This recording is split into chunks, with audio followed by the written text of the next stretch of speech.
is up, Pitt fans? Thank you so much for tuning in to Inside the Panthers on YouTube. My name is Stephen Thompson, coming at you with another Inside Pitt practice report, and we're mixing a little bit of football and basketball together. It was a loaded day for Inside the Panthers, and for me, we stopped by the UPMC Rooney Sports Complex, talked some football players, and then popped over to the Peterson Events Center a little bit after to talk to some basketball players. So we've got plenty of content coming your way. We got Syracuse Pitt coming up from Yankee Stadium on Saturday.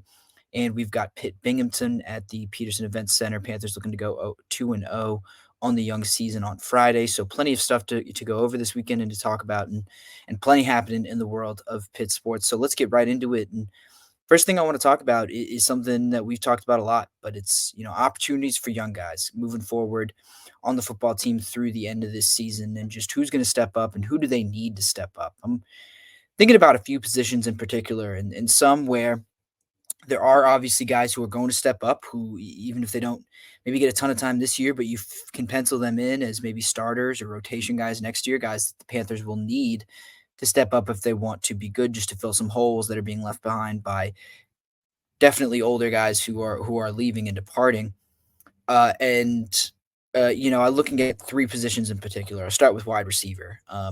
Obviously, Bub Means getting out of there, likely to get out of there at the end of the season. I believe he could exercise a COVID year, use that one extra year, and stay for another season. But as we'll get to a little bit later, I think he has a chance to maybe leave, pursue an NFL career, professional career of some kind. So we'll talk a little bit more about that later, but I kind of expect him to not be here next year. There's a pretty obvious solution. I mean, we've heard a lot about Izzy Polk, excuse me, Izzy Polk, the freshman wideout, one of those four standout freshman wideouts that we've heard about going all the way back to training camp. Really, only one has emerged to get some experience and get some real time on the field, and that's Kenny Johnson up to this point. But I think his coaches have hinted a little bit moving forward. They are looking for ways to get more guys involved, and Polk is at the top of that list. He's not huge, not a big guy, but Bub Means told us today that all those guys, Lamar Seymour, Zion Fowler, L. Johnson, and Polk were all really ready physically when they first got to Pitt, and now they're just kind of building the mental side of it. They're learning the playbook. They're trying to get their feet wet a little bit more in that sense. So, Polk seems like someone, a mid-year enrollee in January. So it seems like he's got the playbook more under his belt. And that's one of those guys that we're watching moving forward at that wide receivers position, even at corner, where, I mean, there aren't a ton of bodies behind those three starters that you have: MJ, Devonshire, AJ Woods, Marquez Williams. But, Rylan Gandy, even going back to last year, was a guy that we've heard a lot about. He's just a sophomore, but the coaching staff really loves him. Pat Narduzzi raves about him, and we got to talk to him today. And a guy who's just waiting patiently for his turn. He's trying to learn as much as he can from his coaches and from those three seniors that are ahead of him. But Narduzzi talked to us this week, and he said that that's a guy that we're fixing to see a lot more of. There's one more position, and it's one that I'm actually pretty concerned about, and that's defensive tackle. This is one where I have no idea where the next guys are coming from. I mean, Sean Fitzsimmons is a pretty safe bet, but behind those three super senior defensive tackles, you've got Tyler Bentley, Devin Danielson, and David Green. I mean, Fitzsimmons is the only one who I think has actually seen the field for significant playing time at all, if any playing time throughout his career. I mean, you just wonder where the next guys are going to come from. I mean, will it be the freshman Isaiah Neal? Is it Elliot Donald? Are we finally going to start hearing from him and seeing what he can do as a former four-star recruit? But other than that, I mean, if those guys can't step up, then it's Will King, who I believe is a walk-on. It's guys further and further down the depth chart, maybe even some true freshmen that come in this year, which is not a place that you want to be on the defensive tackle. And I wrote in my notes that I'm fascinated in this position moving forward, but I think concerned is maybe the better word. Because looking up and down the roster, I just have no idea who's filling this void. I mean, it's not a huge void. I think David Green's a good player. I think Devin Danielson's a good player. Bentley is a serviceable reserve, but this isn't necessarily a huge void. And still, I just don't know who's going to fill it or how this team is going to fill it. I assume you maybe have to dip into the portal to get, an older defensive tackle who might be ready to play right now. But, right now, I don't think the solution is on the roster. And that's one that a little concerned with if Neal and Donald and others don't start stepping up, as we get down the stretch of this season. Moving on to my next topic, this is one I alluded to, but Bub Means, he's been really, really good over his last few games. We pull out up his stats right now. His last 5 games, 24 receptions, 416 yards. That's 17.3 yards per reception, and 4 touchdowns. One of his last 5 appearances. So before that, it was just in the, I believe, 5 games, 4 games prior to that. It was just 6 receptions for 71 yards and no scores from weeks 1 through 4. He's beaten defenses with his speed deep.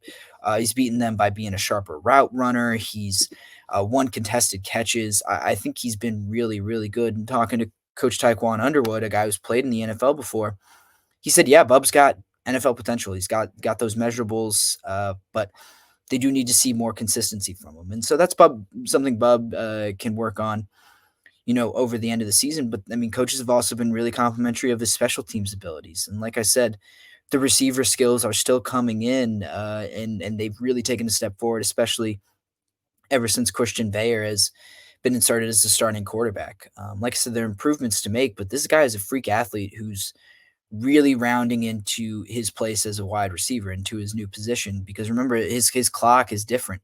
He didn't arrive in college as a wide receiver; he arrived as a defensive back. So he's got some growing still to do. And I think there are plenty of dudes who have had worse resumes, but have gotten looks from NFL teams before. So I'm not counting this out for Bub, and I think he's been really it's been really gratifying for the coaching staff to see a guy that they know is a really hard worker and a guy with a ton of obvious talent make those strides and move forward and get better, and then eventually, hopefully, maybe take a shot at the NFL. But who knows? Like I said, I'm 90% sure. We can call that 80% sure. You never really know these days, but I'm 80% sure he has another year of eligibility that he can use, and that'll be a decision he has to make moving forward.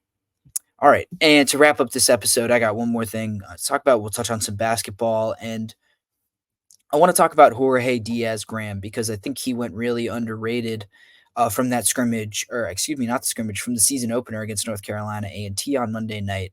His offense was what stands out the most. He scored 14 points in 16 minutes, did not miss a shot from the field, from three, from the free throw line. He's perfect 5 of 5 from the field, 2 of 2 from three, 1 of 1 from the free throw line. This was his first live action, or like real live action, since last March, and it was the most minutes he's played since that Duke game in the ACC tournament. And if you remember that one was hell on the bigs, like Graham, just having to go up against Filipowski, Mark Mitchell, Derek Lively. Those guys ate them and the rest of the team alive. So you could tell he was really excited to get back out there, especially after a really long offseason that included a foot injury, recovery, gained a ton of weight, and added a lot of stuff to his skill set. And I think this performance against A&T kind of confirms something that earlier in the season his teammates and coaches have been saying, and that's that he's better in big moments. Jeff Capel said, I think very specifically, that he's better when people are watching, and it was a great from Blake Hinson today when we talked to him, who said, he was asked if they are surprised to see Jorge play that well, given his foot injury and all the time off. He seemed like on paper he'd be a little bit behind, but Hinson had this to say, quote, Jorge is a baller. Every time the lights are on, every time you smell the popcorn, you can count on Jorge. So I was not surprised, end quote.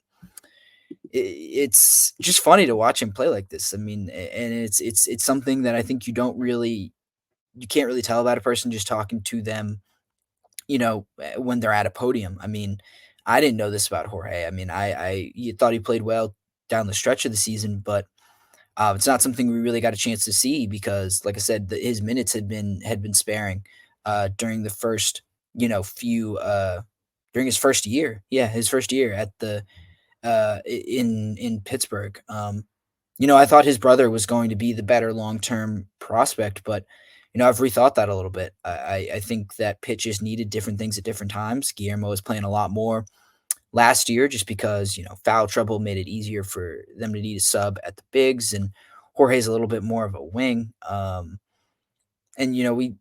we talked about defense, or excuse me, we talked about offense, and it's just Jorge has shown such a higher ceiling than he did last year. He has a chance to be one of their better bench pieces and a really electric scorer, I think, off the bench if he can knock down threes at the rate that he did. But I will tell you, his defense is what really gets me more excited.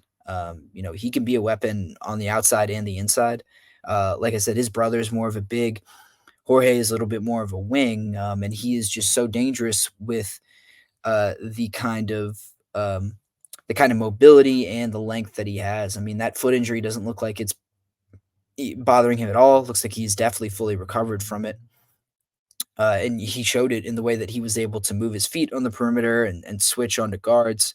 He will guard bigs most of the time, but I think that incredible versatility he has, is emblematic of something that the rest of the team has. Hinson said it today that they're bigger and longer up and down the roster, and that's going to help them be much better defensively and rebounding. And I think that starts with having more confidence in Guillermo, but you had some confidence in him after his March Madness run. Jorge, you didn't see as much, and now I think you can have a lot more confidence in him to be another long piece that you put in, and he can eat up a lot of space and eat up a lot more minutes in the middle, and be a really valuable swing piece, both on the perimeter on offense and then down low on the outside. You don't necessarily add these guys, but I think you're just going to get much more out of them. So it feels like an addition in that way. I think that rings especially true for Jorge. But with that, I'm headed out of here. Thanks so much for tuning into another Inside Pit Practice Report. Make sure to subscribe to us on YouTube. That's youtube.com/at Inside the Panthers. Find all our reporting from Pitt, games and practices as we close out this week with some big games at InsideThePanthers.com. Like I said, thank you all for tuning in, and until next